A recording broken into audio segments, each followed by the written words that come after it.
السلام عليكم خوتي. اليوم جيت لكم بنوفيل فيديو خوتي. الفيديو تاع اليوم غادي نهضروا على المباراة الودية اللي غادي تجمع المنتخب الوطني الجزائري ضد المنتخب المصري في إطار التحضيرات لكأس أفريقيا 2019 المقامة بمصر. بصح قبل ما نبداو الفيديو خوتي، نتمنى من كل واحد راه يجول معنا في ذا الفيديو يابوني في لاشين، يفعل الجرس باش يوصلكم كاع جديد خوتي، ويوصلكم اشعارات كي نديرو فيديوهات جدد. وما تنساوش تدعمونا بجام خوتي، الجام يشجعنا خوتي. وثانيك مواقع التواصل الاجتماعي تاعنا مستر كريزي دي زاد، فيسبوك، انستغرام، ما تنساوش تتابعونا عليهم، رانا نطلعوا كاع جديد خوتي. وهيا نبداو نرجعوا لموضوعنا.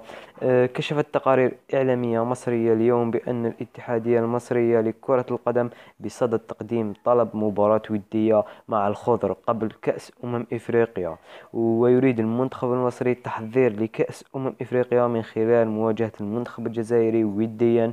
وكشفت ذات التقارير بأن المباراة الودية سيتم ترسيمها بناء على طلب من مدرب المنتخب المصري، وفي حال عدم وقوع المنتخبين في مجموعة واحدة. الفيديو تاع القرعة رانا دايرين عليه فيديو قرعة كأس افريقيا، الموعد تاعها ومعلومات عليها غادي تصيبوا اللينك الفوق هنايا، دخلوا فيه شوفوا الفيديو. قلنا في حال عدم وقوع المنتخبين في مجموعة واحدة فإنه بشكل كبير جدا سيتم برمجة مباراة ودية بين الجزائر ومصر في شهر جوان المقبل، باسكو مكاش توقف دولي واحد آخر غلال جوان. يعني المباراة الودية غادي تلعب غلال جوان قبل كأس افريقيا بشوية. كأس افريقيا غادي تبدا في 22 جوان، المباراة الودية غادي يكونوا في بداية جوان. كما أكدت التقارير المصرية أنه في حال رفضت الفاف مواجهة المنتخب المصري ستطلب الاتحادية المصرية مواجهة المنتخب المغربي كخيار بديل. وفي حال ترسيم المباراة ستكون كتيبة جمال بالماضي أمام فرصة حقيقية لاختبار أنفسهم قبل كأس إفريقيا 2019. ونعرف رواحنا شو الهدف تاعنا في كأس إفريقيا، باسكو دروك مازال ما حكمناش على المنتخب الوطني الجزائري نيشان. وهنا نكون وصلنا نهاية الفيديو خوتي. ما تنساوش اذا كان عندكم اي تساؤلات ولا ارائكم ولا كتبوها لنا في التعليقات خوتي، ودمتم في رعاية الله وحفظه. كريم زياني يرجع تماما للخلف لمنصوري، يلعبها مع حسن، يبدا بجنبه بجنبه نادير بالحاج، يفضل المراوغه.